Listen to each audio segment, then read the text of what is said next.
Meu amigo Zé Barros, bom vê-lo. Tudo bem com você? Oi, Marco, tudo bem? Que Boa bom. tarde a todos. O pessoal está chegando, Zé, e eu estava explicando o objetivo. Estava agradecendo ao Henrique o convite para a gente estar aqui hoje. É um grande prazer a gente ter chance de conversar por aqui. A gente tem conversado em grupos fechados, tem conversado no grupo de pesquisa, mas a gente não tinha ainda tido uma conversa pública dessa. Para os nossos amigos advogados, para os nossos alunos, tá? Para os nossos colegas. E disse ao pessoal que a ideia era a gente passar um panorama do que está acontecendo no universo contratual, que a gente tratasse do projeto de lei, tratasse das medidas provisórias e tratasse de alterações contratuais nos vários diversos ramos, não necessariamente só no direito civil, mas também no direito do consumidor, no empresarial, e eu sei que você está estudando bastante isso, que a gente também pode tocar aqui em aspectos trabalhistas, se for o caso aqui na nossa conversa. O que é que você acha? A gente pode caminhar desse jeito? Pode sim, tá ótimo.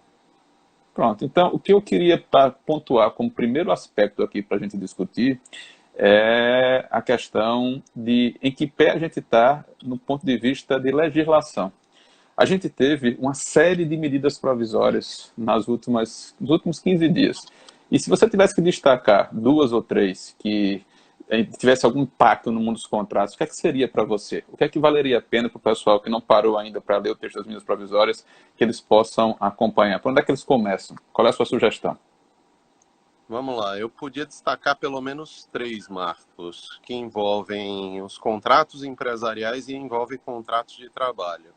A Ótimo. gente tem a mais antiga, que é a 927, a 927, que ela trata sobre férias, chega a falar de suspensão do contrato, mas no dia seguinte foi revogado Advogado. através da 928.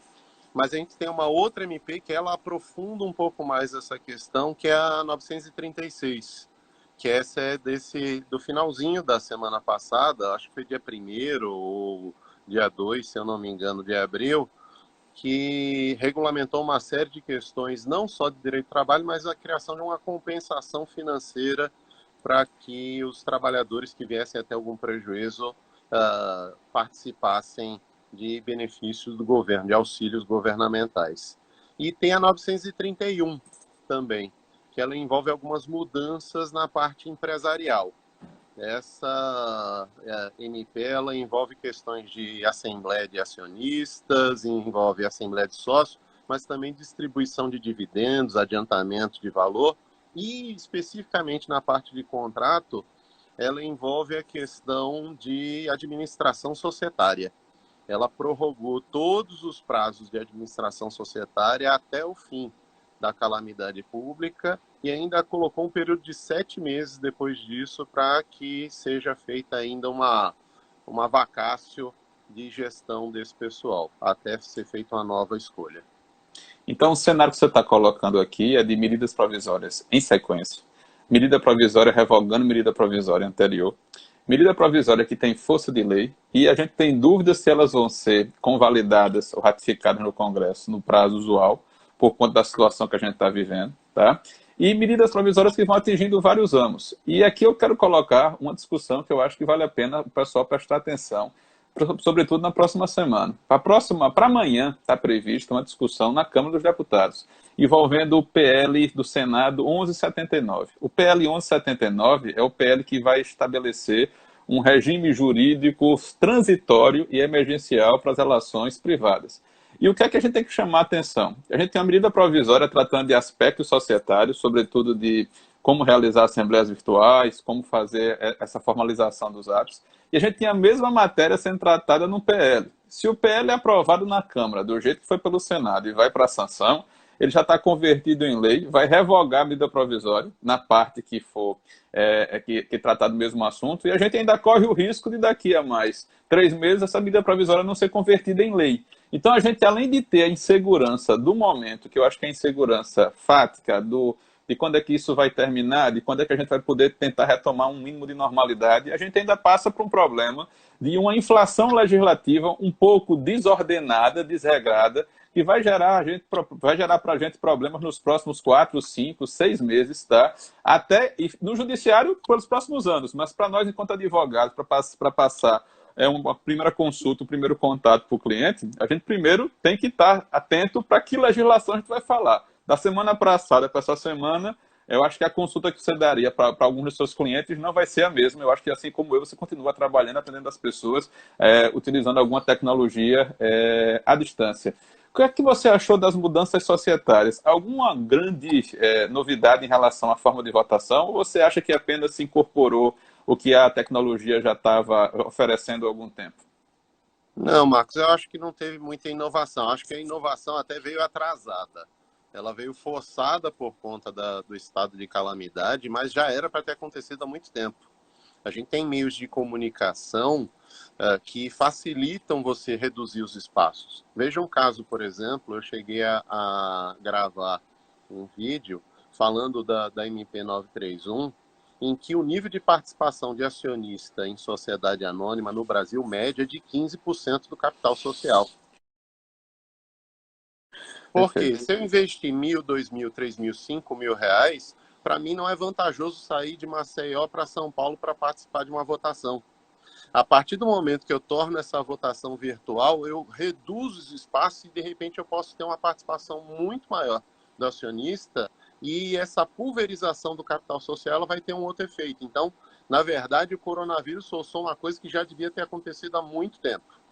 Mas O deixa eu que pegar eu esse gancho. sinto... Fala. Deixa eu pegar esse gancho. Para o pessoal entender. São mudanças transitórias que só valem no período emergencial.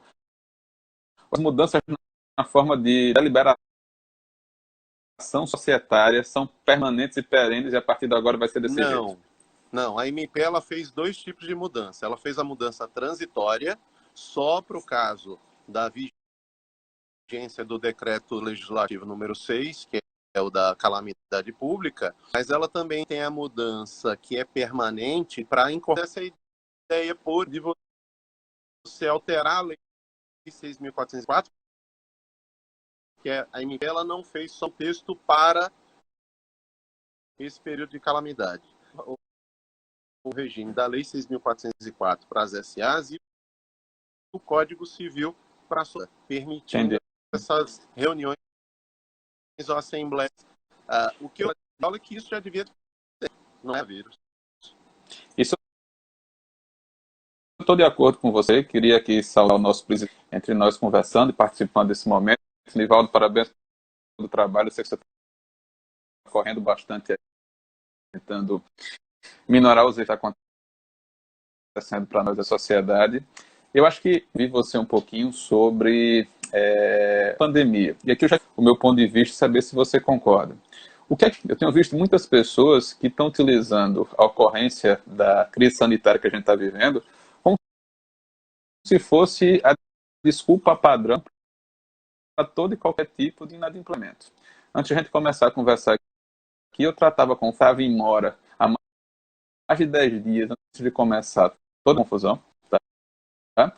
E agora o motivo de não entregar você tem uma regra racional que você não é maior, nem caso fortuito, se você já estava em mora no isso vai acontecer imobiliários, de fornecimento, pessoas que já estavam inadimplentes vão dizer que todo o motivo do inadimplemento aconteceu por pandemia, em obrigações pessoais, em obrigações entre empresários de insumos ou com fornecedores. Como é que você enxerga isso? Marco, nesse ponto de exceções, eu acho que não aplica nenhuma dessas exceções às que já estivessem em atraso antes. Tudo da pandemia. Deixa eu colocar para a gente, para poder ficar claro para o pessoal que está ouvindo a gente.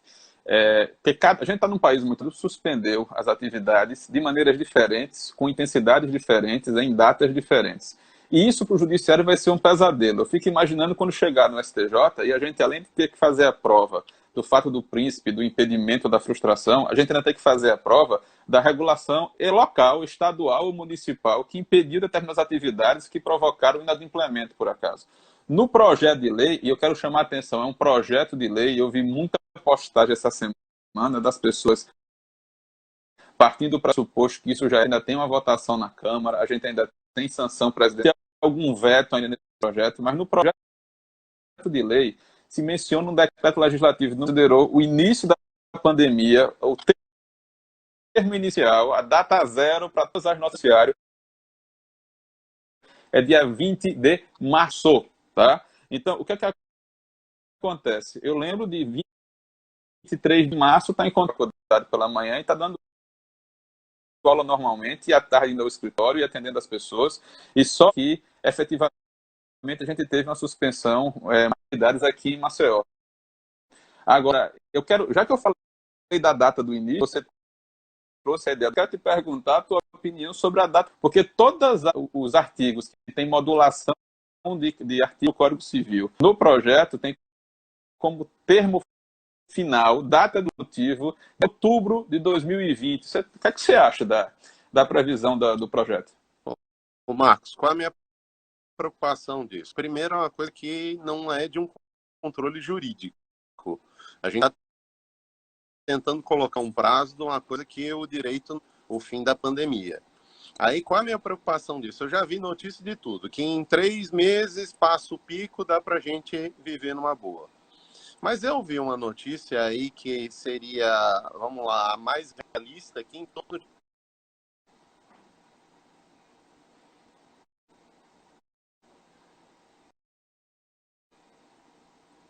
Né? E restrições que a gente tem nos negócios. Aí é que vem a questão, que é a preocupação. A gente está botando um prazo do que a gente não sabe qual é o prazo. Por exemplo, aí me fala de suspensão de contrato de trabalho, fala de 60 dias.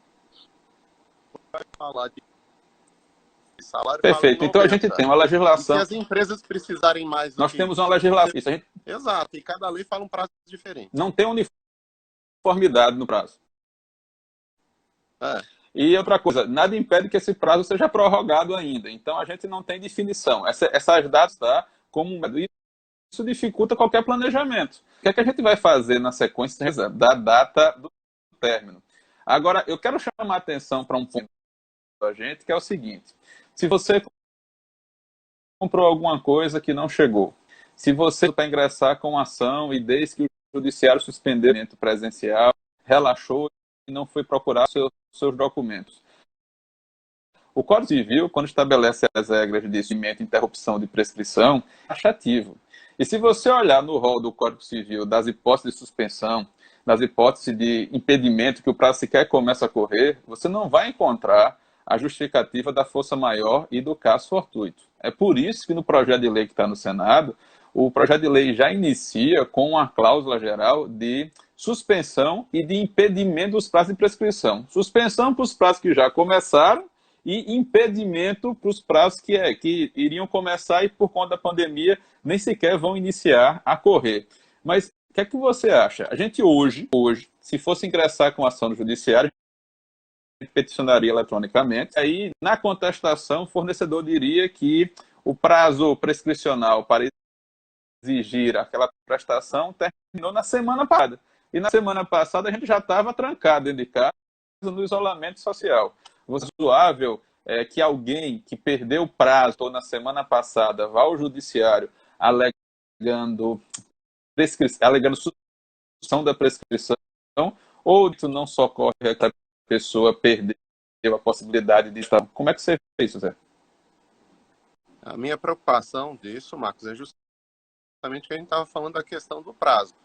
Como cada um coloca um prazo diferente, Jota tomou uma medida de suspensão de prazos processuais, quando na verdade deveria ser as cortes que deveriam estar tomando a decisão. Eu tenho isso pelo seguinte: se a gente for ver, por exemplo, o acordo de recuperação judicial, ele para mim é um contrato. Perfeito. A maioria da doutrina considera isso um contrato. Só que a lei 11.101, que é a lei de recuperação e falência, diz que o prazo para a Assembleia é de 150 dias e que esse prazo é improrrogável e não pode ser suspenso por nenhuma liminar ou decisão judicial. Aí eu chego e digo, como é que eu vou realizar? Eu renovo o prazo, reitero o prazo ou realizo de qualquer forma contra a lei e faço de forma virtual ou complementando a lei? A mesma coisa eu acho que a gente vai ter aqui. Vai carecer que o juiz faça uma interpretação nessa questão da prescrição. Por exemplo, suspender conforme o projeto coloca, suspender de os prazos prescricionais. Se eu fizer isso, quando vai acontecer? A gente vai retroagir a 30 de março? Perfeito. A lei vai ter esse efeito para retroagir a 30 de março? E aí, quem não deu entrada nas ações por enquanto, ainda está na esperança de um projeto de lei, que ainda não é lei e não tem garantia nenhuma. Por exemplo, se fosse colocado isso numa medida provisória, pelo menos ela estava valendo agora. E se esse projeto não for aprovado com essa regra? E é de prazo o presidente decidir, né? Se ele vai sancionar ou não isso, né? A gente não tem Não, garantia. você deve ter visto que teve um monte já de substitutivo nesse projeto. Fala da suspensão das reuniões de assembleias de pessoas jurídicas, aqui a gente falou sobre sociedade. Isso está mantido no projeto. Mas o Congresso fez um substitutivo que revogou a questão das igrejas. Tirou o inciso que envolve igreja, que ele fala lá do inciso 44, e que todas as reuniões do inciso 44 estariam suspensas, as presenciais. Eles foram lá e revogaram o inciso que fala de igreja para poder ter reunião, para ter culto, para ter missa, para ficar livre. Então vejam qual é a preocupação. Esse projeto ainda está sofrendo, inclusive, um monte de modificação. O texto inicial já foi modificado. Sim, foi bastante modificado. Vários professores contribuíram para o texto. Também teve muita crítica ao texto. É difícil você pegar uma lei e, em abstrato, resolver os problemas de contratos que são atípicos, de contratos que são específicos, que você tem que analisar a circunstância do caso concreto. Nesse momento de tempo e contrato, eu acho que quem está ouvindo a gente, principalmente, tem que atentar para algumas coisas. Chegou o cliente no escritório. Esse cliente vai tratar com você de um contrato feito pós-pandemia ou antes da pandemia? Eu, numa live, o colega brincava, dizia assim, AC ou ADC? Depois da Covid ou é antes da Covid? Tá? Então, por quê?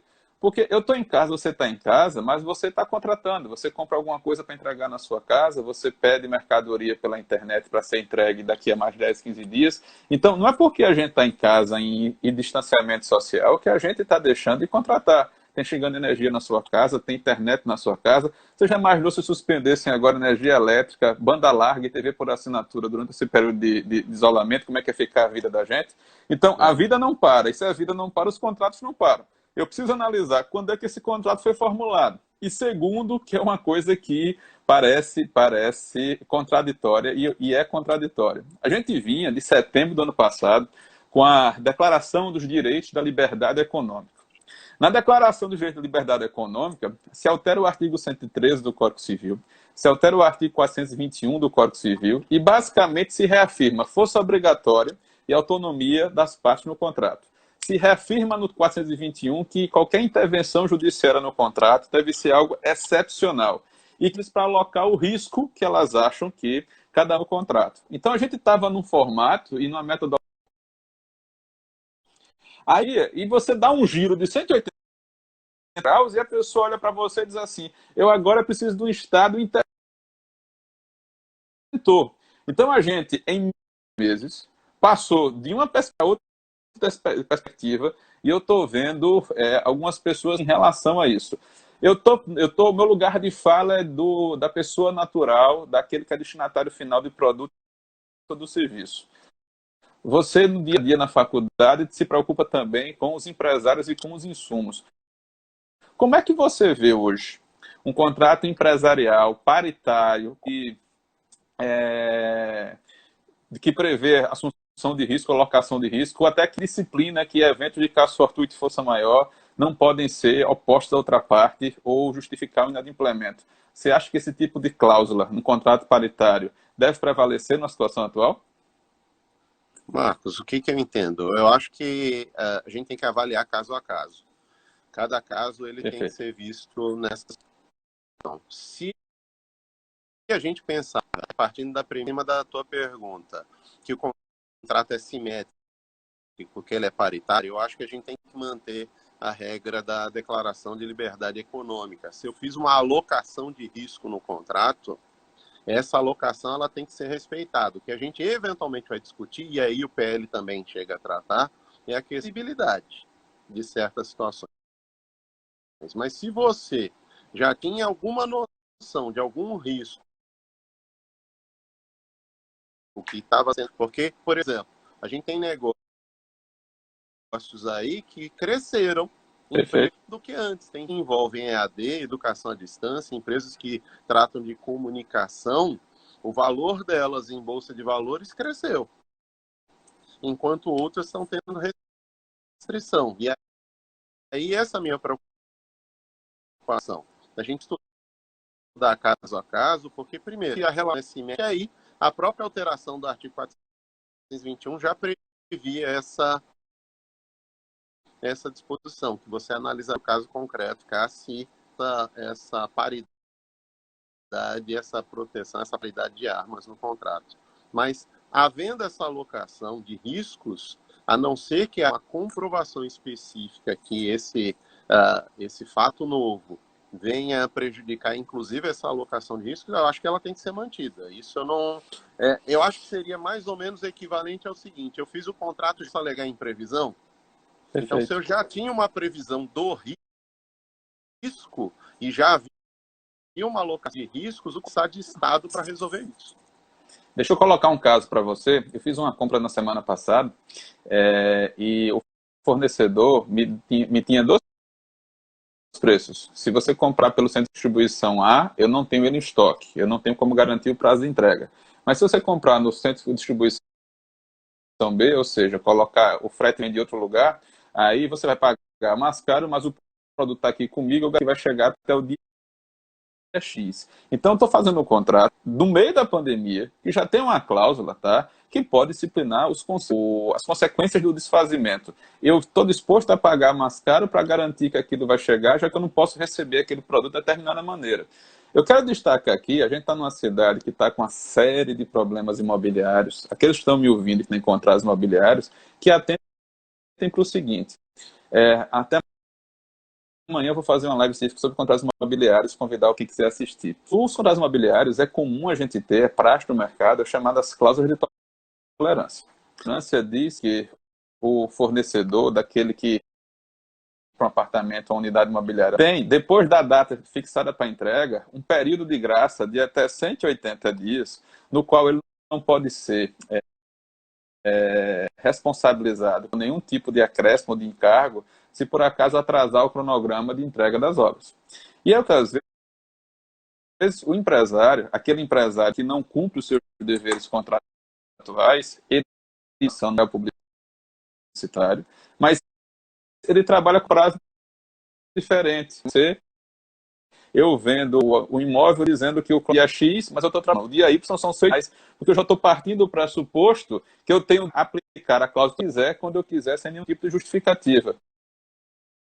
E essas cláusulas dizem justamente o seguinte, que se houver qualquer motivo ordinário, o contrato pode ser dilatado até 180 dias. Mas para o sujeito está computando que vai ficar mais na obra, pegar a Covid e ficar mais 6 meses depois. Porque o contrato foi celebrado antes, foi preteriormente pelo construtor, e já existe uma cláusula desse tipo no negócio. Tá? Então, eu tenho visto alguns textos na internet de assustar as pessoas achando que vão ganhar uma cláusula de tolerância quando não faz nenhum sentido. Você estabelecido pelo contrato. Tá? Agora, para a gente ir se dirigindo para outros temas, a gente tem muitos assuntos, tem alguns colegas aqui fazendo perguntas, a gente daqui a pouco vai respondendo. Bem-vindo, Bruno Acioli, tá? Está dizendo que os Correios têm demorado mais para a entrega, isso eu não tenho dúvida, isso vai acontecer por limitações de trânsito, por limitações de pessoal, dependendo da situação. E, Bruno, essa situação dos Correios vai ficar pior ainda se algumas cidades começarem a abrandar o isolamento em detrimento de outras, porque a gente não vai saber exatamente qual é a cadeia de distribuição. E isso vai ter que ficar muito claro, porque senão vai tudo desaguar no poder judiciário. Eu queria perguntar a você um pouquinho sobre os impactos para os contratos trabalhistas. Tem muito colega da gente que atua em várias áreas. Eu acho que o direito do trabalho é algo essencial. Mas eu queria começar de dentro das residências da gente, antes de ir para a assessoria dos uma diarista, todo mundo tem em casa uma empregada doméstica, alguns têm babá, tem pessoas que têm que cuidar, e essas pessoas estão em casa, alguns desses empregados são de grupo de risco. O que é que a gente tem de novidade legislativa, de MPs, que tentam disciplinar a situação agora, nesse emaranhado de informação. O que é que a gente pode colocar objetivamente para as pessoas que estão vendo a gente? Olha, Marcos, a gente tem uma primeira MP sobre esse assunto que, como eu disse, é a 927. A MP 927 ela é aplicável não só para as relações de emprego seletista, mas também se aplica para emprego doméstico. Então, quando ela vai delimitar o campo dela de atuação, ela já coloca que vai ser aplicável à CLT e vai ser aplicável a outros vínculos de trabalho. E aí inclui a Lei Complementar 150, que é a Lei de Emprego Doméstico. E aí, quais problemas a gente teria? Essas regras gerais aplicando aqui vai ser uma exceção, porque normalmente a CLT empregado doméstico é regra específica, essa é geral para todo o trabalho. Entre essas regras, o que a gente pode estar utilizando? Eu posso realizar um sistema de compensação, e esse sistema de compensação, a MP ela estende até um período de 1 ano e meio. Então eu teria, ao invés de você ter 6 meses ou 1 ano, que é o que a gente tem hoje na legislação, que antes era 1 ano por convenção coletiva. A reforma em 2017 passa a colocar por acordo individual de trabalho. A SMP ela tem banco de horas de até 1 ano e meio. Então, até 18 meses você pode compensar. E aí vai compensar o que? Por exemplo, a minha empregada faltou esses 15 dias agora. 15, 20 dias. Eu posso pegar todos os feriados e começar a compensar. Mas aí o que a MP ela determina? Que eu tenho que informar por escrito cada um dos feriados que eu pretendo realizar a compensação. Então, eu fazer essa informação empregado seletista doméstico. E tem a outra hipótese, que é dar férias, que no caso a MP fala em férias coletivas ou férias individuais, mas para empregado doméstico seria férias individuais. Para demais atividades negociais, aí entraria férias coletivas também como hipótese. E aí vem uma questão. As férias, para serem concedidas, você tem que ter um período aquisitivo de 1 ano. Perfeito.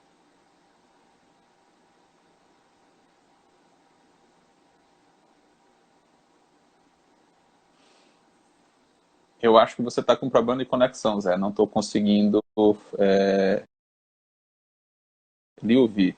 Enquanto não restabelece aqui a conexão, eu continuo aqui a nossa conversa. Alguns colegas estão enviando perguntas, ouvindo a gente. Pronto, ele vai fazer a reconexão, ele vai retomar a discussão dos contratos de trabalho, tá? E estou esperando chegar aqui a solicitação, Zé, para poder trazer você de volta para a conversa, para a gente prosseguir.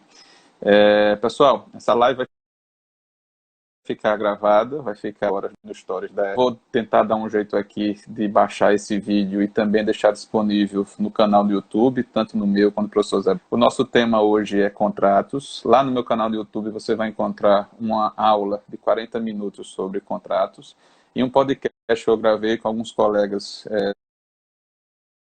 do Supremo, é um curso jurídico de Belo Horizonte, e 1h30 do caso dos contratos e da situação atual. Então, a gente teve vários motivos aí de conversar sobre isso. O professor Zé Barros está conseguindo aqui voltar. Deixa eu trazer ele para a discussão aqui, para ele terminar o raciocínio em relação aos empregados. Ele falava das férias e quando a discussão dos contratos. Zé, bem-vindo de volta. Quando você saiu, você está no período aquisitivo das férias, que ainda não tinha sido completado. Tomar o raciocínio. Vou tomar aqui, porque internet Acontece. nesse tempo, coronavírus, de Wi-Fi. Passei aqui por 4G para não ter problema. Mas vejam, eu tenho que ter um período de aquisição para conceder as férias. Abre o que a possibilidade seja empregador até de quem ainda não tem o período aquisitivo. Então, por exemplo, essas férias eu vou ter até de quem não tem período aquisitivo, dessas férias com apenas 48 horas, não 15 dias, como é a regra geral, e o pagamento, ao invés de ser antecipado, como a gente comumente fazia, e aí nesse período eu vou poder realizar o pagamento de que forma? O adiantamento de salário não vai existir no dia útil do mês subsequente, então a gente não vai antecipar do trabalhador, e o terço constitucional só paga com 13º até o dia 20 de dezembro. Então, Perfeito. a gente tem essa mudança, só que aí você tem um aviso prévio. O que pode ser feito até de forma eletrônica. Então, eu posso mandar um SMS, um e-mail, um WhatsApp para o empregado. E guardar isso, né? E guardar isso para ter prova depois. Lembrar Né? de guardar, porque tem que ter uma prova inequívoca. Tá? A MP não exige isso, a ação nossa que determina que você guarde. Se você apagar por algum motivo, aí você tem um problema sério. E aí a gente vai entrar naquela pagador, vai pagar 2 vezes. Perfeito. Eu vou considerar férias, ele não vai tirar férias de novo. E aí ele vai alegar que não teve férias, vai pedir o dobro depois, porque não vou ter prova disso. Deixa eu pensar que férias, a não ser que eu conceda as férias. Perfeito. De acordo. E a parte trabalhista? Tem algumas perguntas... Tem uma outra MP, Marcos, que eu acho que seria interessante, que eu vi o pessoal escrevendo. A MP 236, ela prevê suspensão do contrato de trabalho ou redução de jornada. Tá. Aí, nesse ponto, eu queria fazer 2 destaques. Primeiro, salário com jornada, convenção coletiva. E o Lewandowski decidiu ontem isso. Isso foi judicializado e o STF já deu uma liminar para substituir a aplicabilidade dela ao acordo ou convenção coletiva. Não pode ser por acordo individual. O empregador está ardendo de raiva por conta disso. Só que a gente tem instituição de exceção para direitos fundamentais, por exemplo, não vai aplicar nesse caso. A gente tem situações de estado de exceção, mas a própria Constituição tem que abrir. A gente vê o caso de morte, mas em caso de guerra eu posso fazer um estado de exceção. A Constituição para irregularidade, que é o quê? O acordo de convenção coletiva. Então, Lewandowski acerta. A gente pode discordar da Constituição, não da decisão dele. Quem é feito por ele criou uma regra lá em MP que eu posso reduzir 25, 50% do salário anualmente, e aí eu informo isso para o Ministério que seja pago tudo seguro-desemprego. Qual a minha situação? Tem um salário de até 2.666 seguro-desemprego, não vai ter prejuízo salarial. Porque corta 20.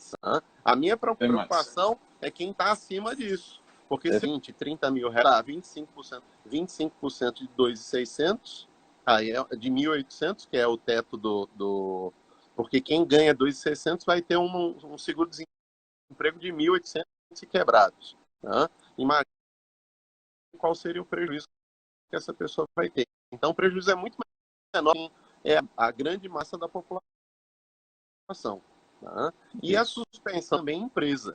As empresas com lucro bruto, rendimento bruto de até 4.800.000 reais, e a MP ela não vincula você estar inscrito no Simples, ou seja, rendimento, você não precisa estar registrado no Simples.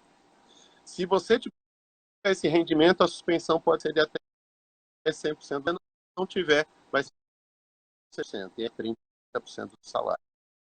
Suspende o 4, mas ela vai ter que pagar. E aí o Estado complementa com um benefício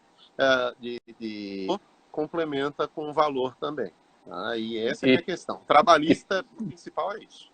E pelo andar da carruagem, as folhas de pagamento deviam estar fechadas, o pagamento vai acontecer até amanhã, provavelmente, e aí o que a gente vai ver é todo mundo procurando seus advogados e seus contadores para se organizarem para ver o que vai ser possível fazer. Eu acho que tem muita gente que vai estar correndo aí atrás de prejuízo. Eu acho, mas nesse ponto a gente tem que levar em conta o quê? Esse pagamento de abril é do salário de março. Perfeito. E aí, se o efeito é a partir de 20 de março, eu não posso considerar... Só depois. Exatamente. Só para quem vai receber aí em maio o salário de abril é que vai ter esse efeito. As empresas não vão poder fazer essa economia agora. Qualquer economia agora é inadimplemento salarial. E aí tem os efeitos do inadimplemento. Então, vamos pegar a palavra inadimplemento. Tem dois tópicos aqui recorrentes nas perguntas do pessoal que está ouvindo a gente. Primeiro, locações e segundo, prestação de serviços e escola. Deixa eu começar com uma premissa aqui. Não tem na legislação nenhuma justificativa absoluta aplicável a qualquer medida que você pare de pagar suas obrigações. O que existe é um princípio de que os contratos têm que ser cumpridos. Essa é a primeira premissa. Se discutiu no PL do Senado algumas situações de moratória e todos os itens que tratavam de moratória tirados do projeto. Voltando novamente ao que a gente já não é lei ainda modificada. Então, eu sou locatário, eu tenho um contrato, eu tenho que pagar a escola.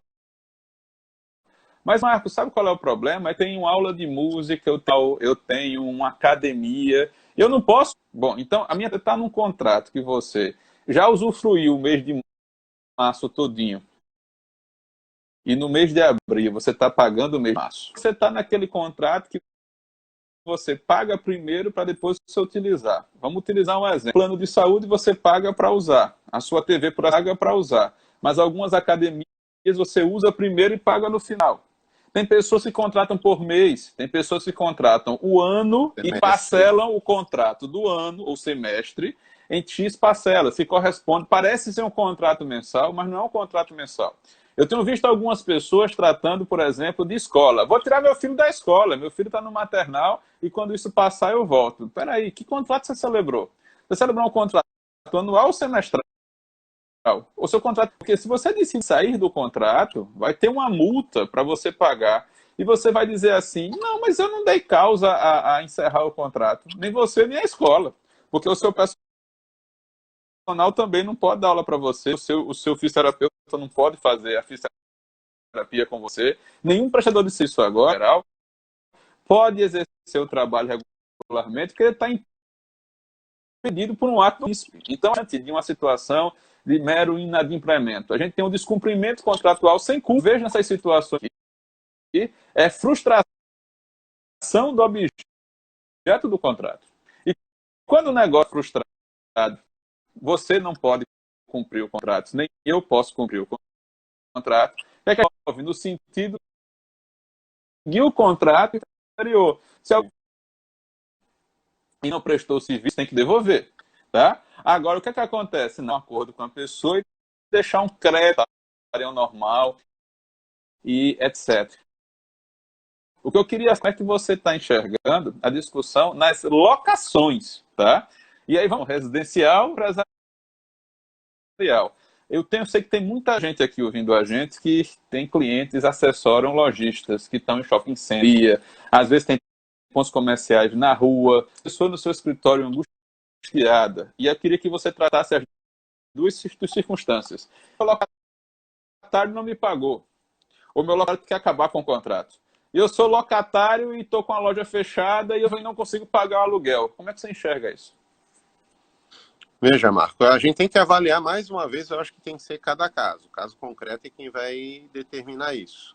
Mas veja, fazendo uma separação, falando de locação não residencial. Tá? Uma locação não residencial empresarial para contratar um imóvel para moradia de um empregado, de um diretor, conforme a Lei 8.240 define. Nesses casos, acho que a gente deveria avaliar são caso a caso também. Aí, para explicar, por exemplo, um shopping center, por determinação, fato do príncipe, eles são fechados. E aí, qual a minha preocupação? Eles têm todo um custo, tá? Mas normalmente o pagamento do aluguel de loja de shopping center é com base na idade que essa loja tem.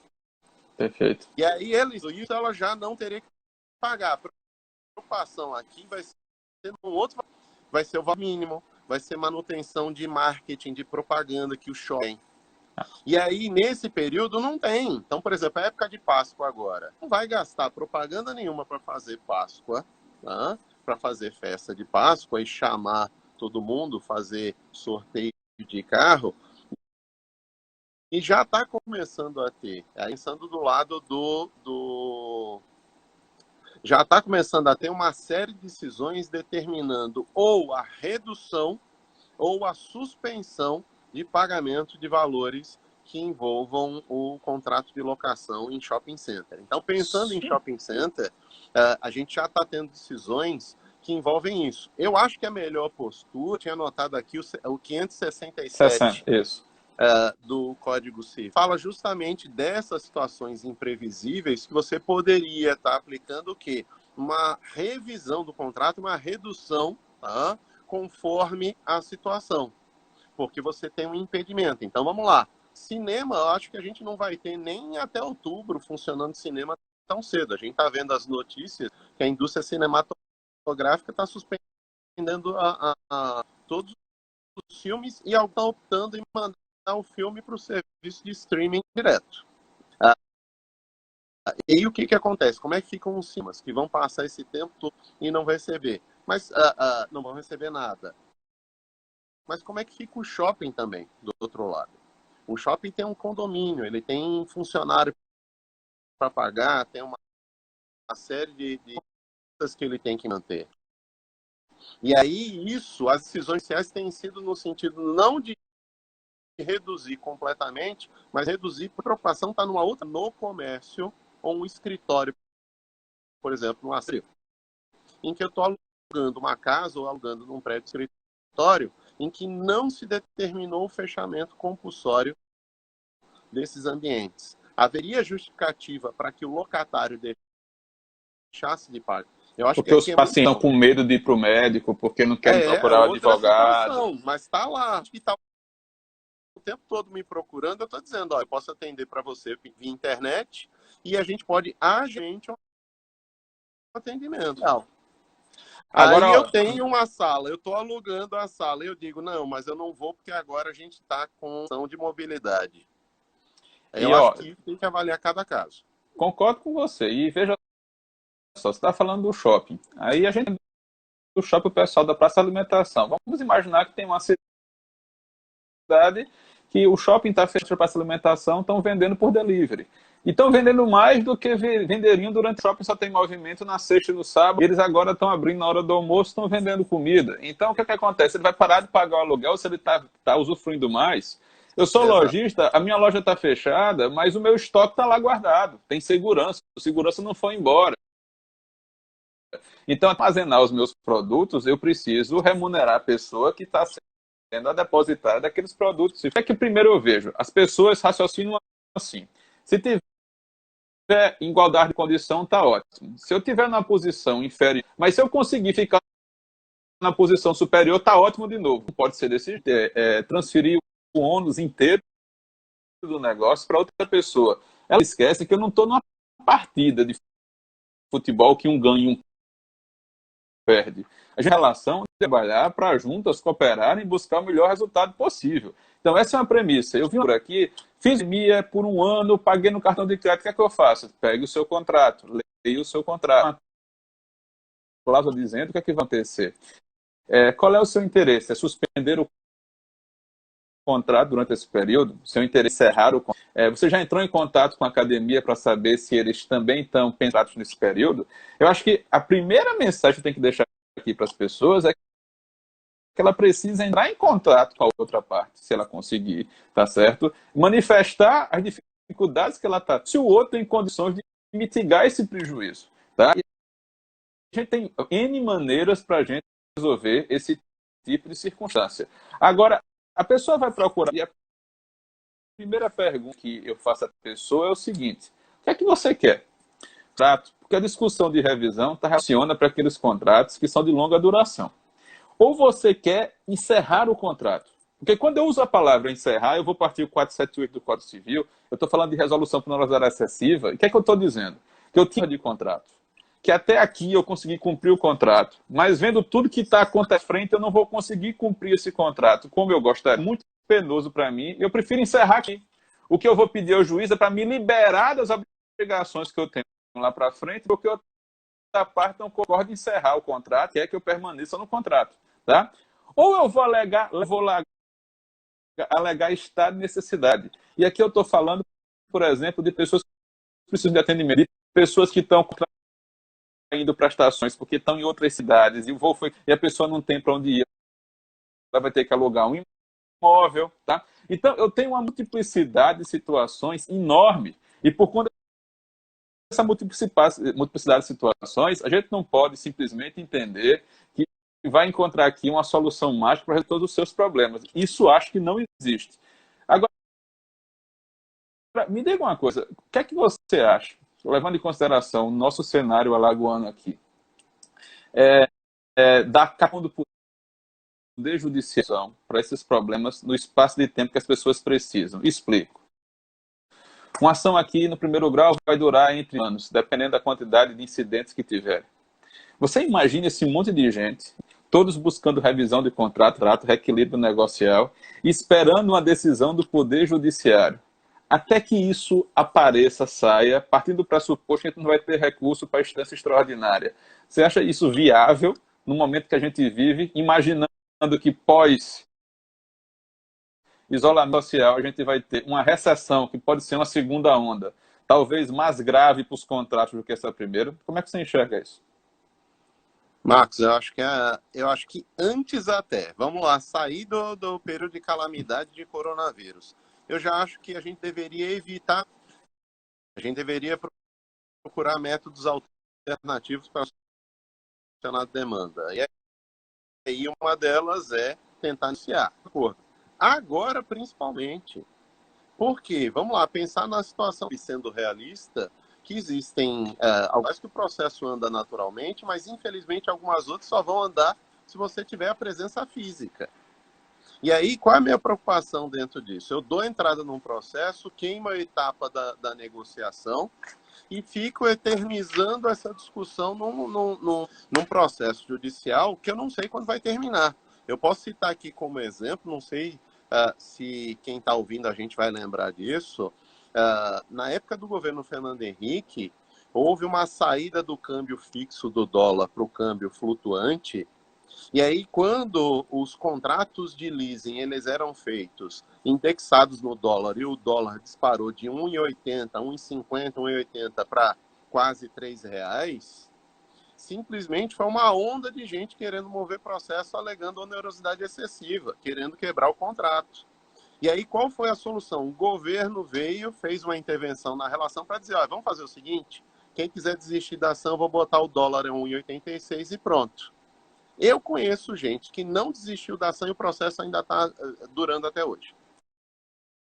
Com certeza. Esse período da época do governo Fernando Henrique, a gente passou 2 gestões do Lula, uma gestão meia da Dilma, meia do Temer, já tem 1 ano e pouco aí do Bolsonaro. A solução é revisar, é sentar, é negociar. Essa seria a melhor opção. Não sei se o judiciário é a melhor alternativa. Talvez alternativos de uma margem seria até outra solução, até bem melhor do que a via judicial. Acho que já tem aparecido algumas plataformas de resolução online de conflitos. Agora vai muito da iniciativa dos advogados de conversarem. A professora Cláudia Lima Marques, junto com outras 2 magistradas, inclusive lá do Rio Grande do Sul, no início da semana passada lançou um texto denominando o que ela chama exceção dilatória do consumidor para um impedimento transitório de fato. Ela discute a possibilidade de você estar num contrato cativo de longa duração, contrato do seu plano de saúde, contrato aqueles contratos que vão acompanhar você a sua vida inteira.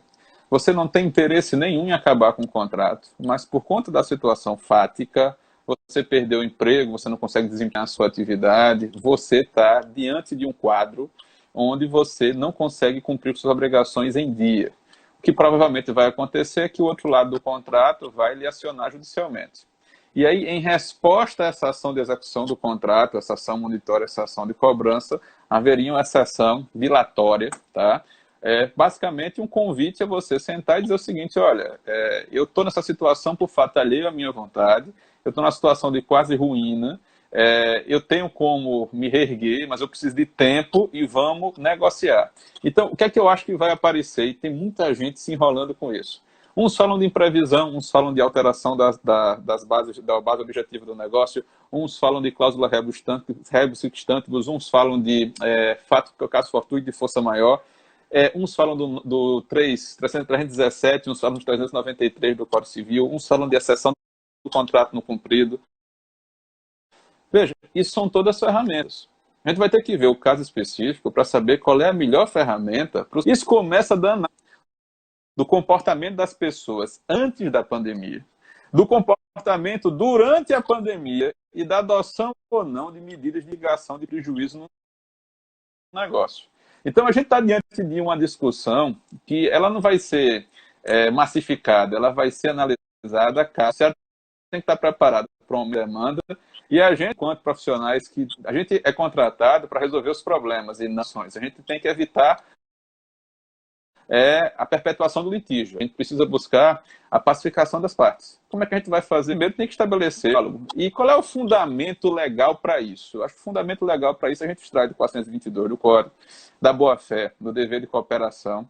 Dentro da ideia de cooperação, eu posso criar um dever de notificar outra parte, ela sentar comigo para conversar, para renegociar, para ver as bases disso. Mas acontece que eu preciso ser leal, eu preciso ser honesto, eu preciso ser transparente, eu preciso trazer os elementos de convicção para as pessoas e não a informação alegando que não posso cumprir o negócio por conta da pandemia, e não desenvolvo, não apresento provas de como, naquele contrato específico, os efeitos da crise atingiram e impossibilitaram o cumprimento da prestação. Tá? Então, a gente vai ver o material que está sendo escrito sobre isso nos últimos 20 dias e todos caminhando mais ou menos nessa mesma direção. Agora, meu amigo, eu queria consultar você. Nós estamos há 54 minutos aqui nessa conversa. Eu, por mim, ficaria aqui até as 7 horas da noite, mas o Instagram, nas últimas semanas, com essa instabilidade da internet, tem derrubado as conexões quando elas estão chegando perto de 1 hora, tá? Eu sei que você está com o seu canal no YouTube, você está com material lá. Os nossos colegas profissionais que querem tratar especificamente de contratos, eu vou sugerir a coluna do MIGAR contratual, mantida pelo Instituto Brasileiro de Direito Contratual. A gente tem um perfil no Instagram do André Brito, chamado Direito Civil Brasileiro, muito artigo, tem muito material publicado lá. Todas essas lives que eu tenho gravado, inclusive reuniões de pesquisa, e tenho jogado no meu canal no YouTube, vou tentar live, mandar a mesma coisa. Eu acho que a gente, se fosse 12 anos, 15 anos, a gente hoje tem discussões dos mais diversas intensidades, dos mais diversos assuntos. A gente tem material para trabalhar. É só até agora se debruçar e entender a solução pronta para isso, porque as pessoas se inscreveram antes, era o que a gente está vivendo. A gente está numa situação que nós não temos ideia do que... muita gente ainda está achando que vai voltar para o mesmo mundo, voltar para um contexto empresarial e ainda em transição. Talvez daqui a um ano, quando a gente olhar para trás, a gente possa entender melhor o que está acontecendo hoje. Mas a gente está no meio da crise, e do furacão passando, fica muito difícil se distanciar para compreender aquilo que está acontecendo. Tá? Então, eu quero agradecer. Nesse momento alternativo, a ESA faz exatamente para tentar evitar isso, para compatibilizar da gente, que a gente continua trabalhando, a gente optou por esse horário. Queria agradecer a sua disponibilidade, queria se despedir da sua pessoal, agradecendo a todo mundo, dizendo que a gente está disposto a gente, para se alguém quiser fazer alguma colocação que a gente não conseguiu responder aqui, para participar. Zé.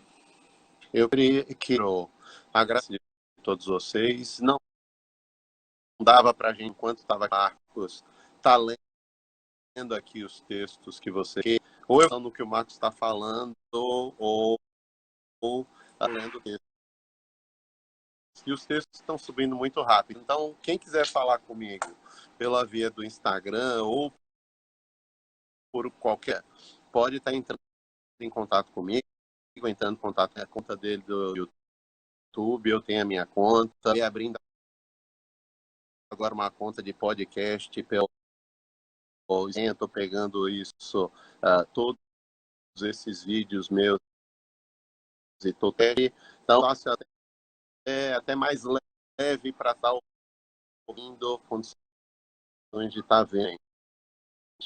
E é positivo de você. Eu acho uma coisa, Marcos, talvez a gente demore mais do que um ano com a verdadeira noção de todo esse problema.